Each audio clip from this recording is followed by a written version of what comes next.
안녕하십니까 여러분, 강명도TV 자유조선을 시작하겠습니다. 최근 북한에서 들어온 소식에 의하면 김정은이 간부들을 향해서 매우 격려했다고 합니다. 지금 북한은 7월과 8월에 홍수 피해로 말미암아 곡창지대라고 하는 황해남도 일대가 초토화됐고 평안남도와 평안북도도 엄청난 피해를 입었습니다. 여러분들께 말씀드렸던 것처럼 북한의 핵단지가 있는 영변 구룡강도 넘쳐나서 영변 핵단지조차도 물에 잠겼다고 여러분들께 말씀드린 적이 있습니다. 그 이후에도 이번에는 또 홍수 피해로 말미암아 큰 피해를 받고, 특히 북한은 황해남도와 평안남도가 북한의 곡창지대로 알려져 있습니다. 여기에서 농사가 어떻게 되는가에 따라서 북한의 일년 농사, 즉 먹고 사는 문제가 좌우된다고 해도 과언이 아닙니다. 때문에 김정은은 8월 달에만 당주안의 정치국 회의를 여러 차례 열었고, 또 당주안의 정치국 회의와 정무국 회의까지 연이어 열었습니다. 이것이 바로 8월 25일입니다. 그리고 김정은은 홍수 피해로 고통을 받고 있는 북한 주민들을 위로하기 위해서 현지 지도의 길을 올랐는데 바로 그것이 8월 6일입니다. 그리고 8월 7일 노동신문에 이것이 크게 실렸습니다. 인민을 위한 지도자를 부각시켰던 것이죠. 그런데 김정은은 이렇게 8월 6일 황해남도 음파군에 갔다 온 이후에 많은 선물까지도 내려보내 주었습니다. 아마 그 선물을 받고 열광하는 모습 한번 보시죠. 물론 이 선물이 불과 얼마 되지 않지만 북한의 상황을 비춰볼 때 지금 북한에서는 의료 장비와 의약품이 절대적으로 부족한 상황입니다. 그런데도 음파군에 김정은은 직접 자신의 명으로 선물 박스에 많은 양을 음파군에 보내주었던 것입니다. 그만큼 김정은은 절대 권력자로서의 행사를 하고 있다는 것입니다.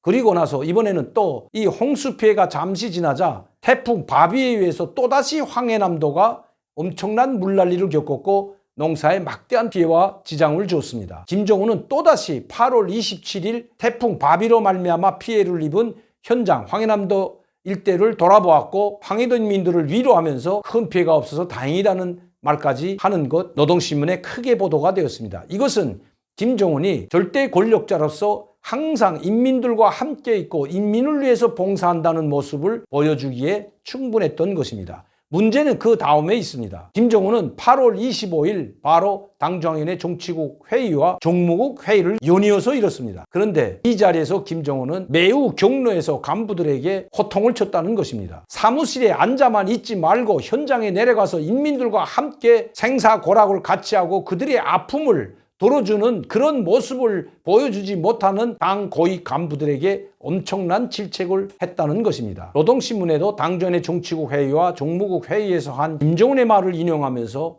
간부들을 질책하는 모습이 그대로 실렸던 것입니다. 그러자 바빠맞은 간부들이 줄지어 황해남도 일대와 평안남도 일대 피해 지역을 모두 내려가는 모습이 노동신문과 북한의 언론 매체들을 통해서 보도가 되었습니다. 이것은 김정은이 불호령 한마디에 꽁지가 빳빳해서 농촌으로 뛰어갔다는 것입니다. 당 정치국 상무위원인 박봉주와 김덕훈 내각총리는 바로 황해남도 일대를 뛰어다니면서 피해 현장을 돌아보았고 그 현장을 뛰어다니며 돌아보는 사진을 노동신문에 게재하기도 했습니다. 그때 박봉주를 현지료해라는 이야기로 기사를 실었습니다.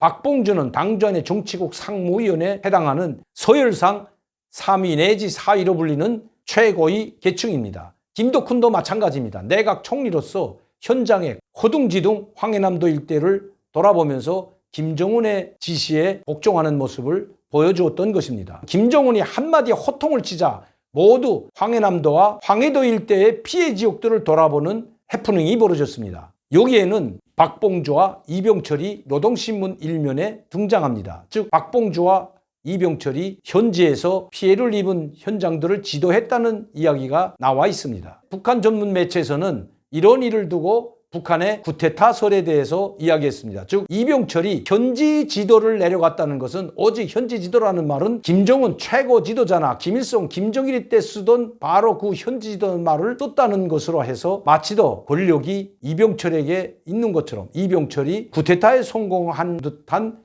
보도가 있었습니다. 그러나 쿠데타에 성공한 것이 아니라 꽁지 빠지게 김정은 불호령 한마디에 허둥지둥 모든 당 간부들 박봉주나 이병철뿐만 아니라 당중앙위 부위원장들인 최일환과 김재룡 부위원장들도 각기 평안남도, 황해남도, 황해북도를 모두 현장으로 내려가라는 김정은의 지시를 받고 허둥지둥 내려갔다는 것이 북한에서 온 소식입니다. 김정은은 절대 권력을 가지고 북한을 불호령하고 있다는 것입니다. 물론 제가 저번에 말씀드린 북한의 쿠데타 주역이 될 수 있는 사람에 대해서 말씀드렸습니다. 바로 김용철이었습니다. 김용철은 인민무력부에 수십 년간 복무했을 뿐만 아니라 장군으로 30년간 복무하면서 자기 축군 세력을 가지고 있는 사람입니다. 특히 종찰총국장을 하면서 작전부 전투 요원들까지 모두 통폐합하면서 종찰총국이 최종의 부대를 거느린 북한에서는 그 누구도 상대가 안 되는 가장 막강한 전투력을 보유한 기관이 됐다는 것입니다. 만에 하나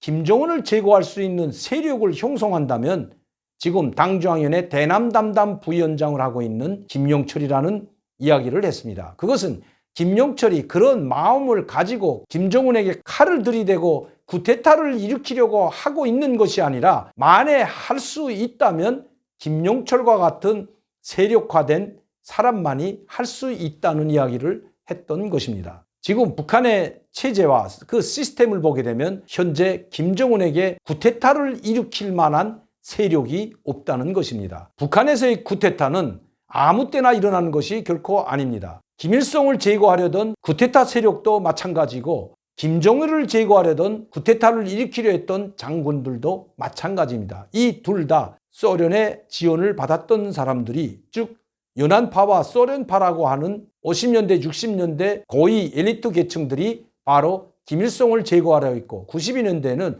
푸른제 군사대학을 중심으로 한 소련에서 유학을 갔다 온 장군들이 김정일을 제거하려 했던 것입니다. 바로 뒤에는 막강한 소련이라는, 또 막강한 러시아라는 지원 세력이 있었기 때문에 가능했던 것입니다. 지금 북한에서 쿠데타가 일어난다면 외부적 충격으로 말미암아 김정은 체제가 혼란되고 경제가 파탄되고 인민들의 생활이 도탄에 빠질 때에 최전방에 나와 있는 장군들이나 평양에 있는 군부 세력이 연합하여 김정은을 제거할 수는 있지만 지금 현 시점에서 김정은을 제거할 수 있는 쿠데타 세력은 형성되어 있지 않다는 것입니다. 이병철은 김정은이 마음만 먹이면 내일이라도 단칼에 목을 칠 수도 있는 세력이 없는 힘없는 노장에 불과할 뿐입니다.